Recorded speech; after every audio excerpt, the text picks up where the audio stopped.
नमस्कार भाइयों बहनों, बुजुर्गों, माताओं, बच्चों, सबको पंडित प्रदीप कुमार शर्मा का हाथ जोड़कर नमस्कार है। माता बहनों, बहुत दिनों बाद आपकी सेवा में हाजिर हुआ हूँ और आशा करता हूँ जो उपाय आपको बता रहा हूँ उससे आप निश्चित लाभान्वित होंगे। माता बहनों भाइयों, कल को एक तो सत्यनारायण व्रत है और एक होलिका दहन है। तो होलिका दहन और सत्यनारायण व्रत का क्या तात्पर्य है? होलिका जो सत्यनारायण व्रत है वो कल क्यों बन रहा है? क्योंकि सत्यनारायण व्रत के दिन पूर्णमासी जरूर होनी चाहिए, है ना। वो दोपहर तक तो जो है 14 से, परंतु प्रदोष काल में और संध्या काल में पूर्णिमा है। इसलिए सत्यनारायण व्रत कब का बना? 2 तारीख का। तो सत्यनारायण व्रत जो है कल सोमवार को 2 तारीख को रखिएगा। अब आती है होलिका की बात। होलिका दहन कब करें? तो होलिका दहन के दिन भद्रा का विचार भी करते हैं, है ना। तो भद्रा का मुख छोड़कर जो पुच्छ वाला समय होता है उसको शुभ माना जाता है। तो माता बहन भाइयों, कल जो होलिका दहन है वो आप 8 बजे 8:10 पर या 8:20 पर कर सकते हैं। और 2 तारीख को तो आपने होलिका दहन कर लिया। होलिका दहन क्या है? अपने गंदे विचारों का दहन कर देना। होलिका कौन है? हमारे गंदे विचार। और प्रहलाद कौन है? हमारी आत्मा। और कृष्ण कौन है? भगवान परमात्मा। होली के दिन लोग क्या करते हैं? कोई जुआ खेल रहा है, कोई सट्टा खेल रहा है, कोई मदिरा पान कर रहा है। हम हिंदू जो हैं, मुसलमान भाई अपने त्योहारों को बड़े अच्छे ढंग से मनाता है और हम हिंदू लोग जो है बावड़े हो जाते हैं। तो बावड़े मत बने, अपने अच्छे ढंग से होली मनाएं और शाम को जो है होलिका दहन करें 8 बजे 8:10 पर या 8:20 पर। भद्रा के मतलब अच्छे समय में होलिका दहन कर लें। ठीक। अब आती है चंद्र ग्रहण। ये मंगलवार को चंद्र ग्रहण है। मंगलवार को जो चंद्र ग्रहण है शाम को 6:18 से शुरू होकर और माता बहनों 6:47 पर है। 6:47 तक है, जिसका सूतक जो है वो सुबह 6:20 पर लग जाएगा। मंदिरों में जल्दी उठकर 5 बजे सुबह आरती कर दें, आरती बंदन कर दें। ब्राह्मणों से नर्म निवेदन है मेरा कि जल्दी उठकर जल्दी जाकर और आरती बंदन कर दें और भगवान को प्रसाद चढ़ाकर उसके बाद दरवाजे बंद कर दें। पूरे दिन कोई भी व्यक्ति जो है प्रतिमा के दर्शन ना करने पाए, कपाट बंद कर दो। 6:20 पर सूतक लग रहा है। सूतक लगने से पहले 6:18 तक बिल्कुल दरवाजा बंद कर अपने घर चले जाओ। और इसमें जो है शाम को जो पर्व काल है ना, पर्व काल वो 6:18 से लेके और 6:47 पर है। तो जो हमारा चंद्रोदय होगा वो 6:18 पर है। तो हमारे पास सहारनपुर के हिसाब से हमारे पास 28 मिनट का पर्व काल रहा है, 28 मिनट का पर्व काल। तो उसमें क्या करना चाहिए हमें? उस पर्व काल में और सूतक काल में, सूतक काल को भी पर्व काल के बराबर ही मान्यता प्राप्त है।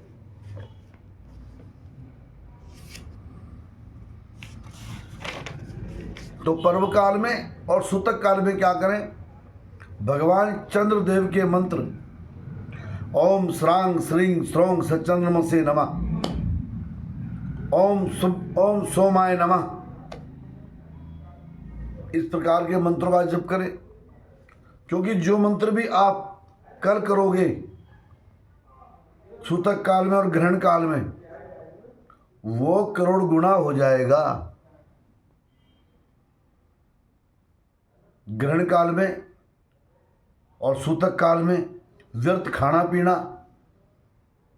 व्यर्थ वार्तालाप करना, पिकनिक मनाना, मूर्ति के दर्शन करना, मूर्ति की पूजा करना, ये सब चीजें व्यर्थ होती हैं, ये नहीं करनी चाहिए। इसीलिए परंतु बालक, वृद्ध और बीमार, इन लोगों के लिए सूतक काल में दवाई भोजन की व्यवस्था को मना नहीं किया गया है। ये लोग कर सकते हैं, है ना। और सभी लोग जो है बीमारी का बहाना बना के सभी लोग करेंगे। ये ब्राह्मण आपको सत्यता बता रहा है, पाखंड आडंबर नहीं है यहाँ पे, पंडित प्रदीप कुमार शर्मा के वीडियो में। तो हमारे पास जो है केवल 28 मिनट का जो है पर्व काल है, 3 तारीख को मंगलवार को। उसमें जो है विशेष मंत्र करें, और जब ग्रहण समाप्त हो जाए तब खुद स्नान करके और सब मूर्तियों पर जल छिड़क के तब जाके कम से कम स्नान ध्यान करके 7-7:15 बजे आरती करें शाम की मंदिरों की, क्योंकि ग्रहण निमट गया तब तक, है ना। ग्रहण सुबह शुरू है। जिन देशों में चंद्रमा नहीं दिखाई देता, ये उन देशों में शुरू हो जाएगा। हमारे पास तो ये चंद्रोदय जो है ग्रहण समाप्ति काल के समय होगा। तो इसलिए मेरा आपसे नम्र निवेदन है, आप सुबह की आरती भी कर सकते हैं, क्योंकि ये नहीं कि ग्रहण है बहाना बना के लेट गए हम, नहीं। सुबह जल्दी उठें, सुबह की आरती 6:15 बजे तक कर दें सब कुछ, और उसके बाद गेट बंद कर दें मंदिर का, भोग लगा के इत्यादि करके, और उसके बाद सायंकाल 6:47 पे जब ग्रहण उतर जाएगा तो उस बीच जो है आप अपना जो है स्नान ध्यान करके स्वाध्याय करें, मंदिरों में जाएं, मंदिरों में भगवान को नमस्कार करें, और पंडित जी लोग अपनी पूजा करें। ये नहीं कि आज ग्रहण था जी अपने पूजा करी ही नहीं, दरवाजे खोले ही नहीं मंदिर के, ऐसा ना करें। और 3 तारीख को ही होली मेला भी होता, रंग का त्योहार होता, परंतु रंग क्यों नहीं किया हमने नहीं, महापुरुषों ने जो लिखा है वो 4 तारीख को क्यों है, बुधवार को। जरा लगाओ दिमाग, क्योंकि ग्रहण काल में हुड़दंग नहीं मचाते, खाते पीते नहीं, व्यर्थ वार्तालाप नहीं करते, और व्यर्थ नहीं घूमते। इसलिए 3 तारीख को आप भगवान की खूब पूजा करें, परंतु मूर्ति के सामने नहीं, मूर्ति से अलग। सूतक काल में भी करें, और ग्रहण का जो आपके पास पर्व काल है 28 मिनट का, उसमें खूब मंत्र करें प्रभु की। तो आपको समझा दिया, क्योंकि ये 3 को क्यों नहीं बना होली मेला। होली मेला बना है 4 को, क्योंकि 4 तारीख को भी प्रतिपदा है। इसलिए अपने परिवार के साथ आप खूब होली मनाएं। अपने परिवार के साथ आप खूब होली मनाएं। जो नियम रखते हैं ये 4 तारीख उनके लिए है भाई। जो नियम रखते हैं 4 तारीख उनके लिए है। बहुत से लोग तो ब्राह्मण कहना भी नहीं मानेंगे, 3 को ही करेंगे इसे। जो भक्त हैं, कट्टर भक्त हैं विष्णु भगवान के, वो तिल भी नहीं हिलेंगे। और जो माता बहनें लड्डू गोपाल जी को जगह जगह घुमाती हैं, उनसे मेरा नम्र निवेदन है कि 6:20 से पहले पहले वो इन्हें पूजा स्थान में रख दें और 6:47 शाम को 3 तारीख को जब खुद स्नान ध्यान कर लो, उसके बाद बाबा लड्डू गोपाल की पूजा करना, उससे पहले नहीं। सावधान, गलत पूजा का गलत फल मिलता है। फिर आपका भाई चिता रहा है आपको। मेरे कई सारे वीडियो में चिता रखा मैंने आपको। बहुत से लोग कहेंगे हम लड्डू गोपाल की पूजा कैसे करें। तो जो भी पूजा सुबह करना चाहते हो तो 6:15 बजे तक कर लो अपने प्रभु की, फिर उन्हें घर के मंदिर में रख दो। और शाम को जब ग्रहण उतर जाए तो 6:47 के बाद पहले स्नान ध्यान करो और तब भगवान को भी स्नान कराएं और तब उनकी पूजा करें। अच्छा लगा होगा आपको ये सुन के, ठीक है। इसके बाद जो हुड़दंग मचाते हैं, जिनका कोई नियम ही नहीं, वो 3 को भी कर सकते हैं, कोई मना थोड़ी कर रहे। परंतु जो पक्के भगवान के भक्त हैं वो 4 तारीख को रंग खेलेंगे। फिर 3 तारीख को जो है ग्रहण काल में, सूतक काल में हुड़दंग नहीं मचाना चाहिए, वार्तालाप नहीं करना चाहिए, आलतू फालतू नहीं खाना चाहिए। और 4 को तो आप खूब पकौड़ी खाएं, खूब रंग लगाएं। तो होली मिलन मेला जो है वो 4 मार्च को बुधवार को करें, क्योंकि उस दिन प्रतिपदा है। प्रतिपदा को होली मेला कर सकते हैं। तो माता बहन भाइयों, हाँ, जिन जिन राशियों को ये ग्रहण क्या फल देता है वो सुन लीजिएगा। मेष राशि में खर्च अधिक कराएगा और दौड़ भाग ज़्यादा करेगा। वृक्ष राशि में कार्य सिद्धि होगी और धन लाभ होगा। मिथुन राशि में प्रगति रहेगी, उत्साह रहेगा एवं पुरुषार्थ की वृद्धि होगी। कर्क राशि में धन हानि है, खर्च अधिक, यात्रा का योग बन रहा है। सिंह राशि में शरीर कष्ट है ना, चोट का भय है, धन हानि है। कन्या राशि में धन हानि है और परेशानी बढ़ सकती है कोई। तुला राशि में धन एवं सुख लाभ है। वृश्चिक राशि में रोग, कष्ट, चिंता, भय और संघर्ष है। धनु राशि में संतान संबंधी चिंता है। मकर राशि में शत्रु, दुर्घटना, भय, खर्चा अधिक है। अगले दिन भी हो सकता है, लेकिन जरूर उसी दिन होगा। कुंभ राशि में स्त्री, पति, धन संबंधी कष्ट।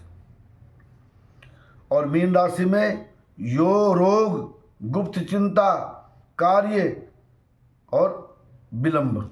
तो ये मैंने आपको सुना दिया है। ये 3 तारीख के नियम मैंने बताए हैं आपको। कब ग्रहण शुरू होगा कब बता दिया है, सूतक कब शुरू होगा कब बता दिया है, ग्रहण समाप्त कब होगा वो बता दिया है, पर्व काल कितना है वो बता दिया है। उसमें मंत्र जो बताए वो बता दिए हैं। अपने इष्ट के मंत्र करो, अपने गुरु के मंत्र करो, जो गुरु ने आपको गुरु दक्षिणा में दे रखा है। खूब बढ़िया ढंग से पूजा करो है। और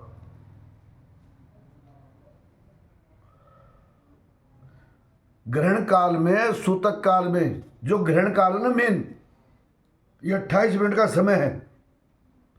इसमें दान करो जरा खूब। ये दान जाता है गरीब आदमी को, डकैत को या चंडाल को कभी ग्रहण का दान ब्राह्मण को मत देना।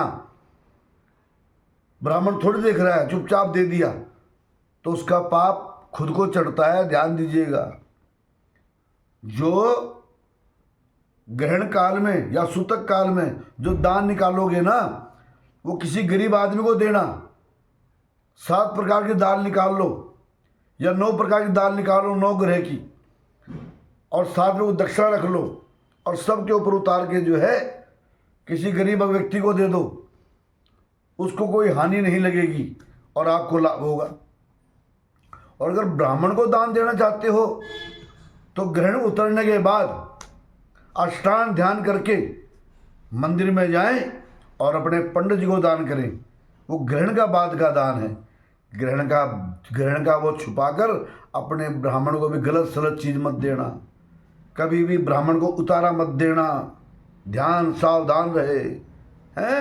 आजकल लोग क्या कहते हैं, नोट घुमा घुमा के जो है भगवान हनुमान जी के सामने चढ़ाते हैं सुंदरकांड में। ऐसा कुकृत्य नहीं करना चाहिए, ध्यान दिए। सावधान, ब्राह्मण आपको सावधान करेगा, आम लोग सावधान नहीं करेंगे।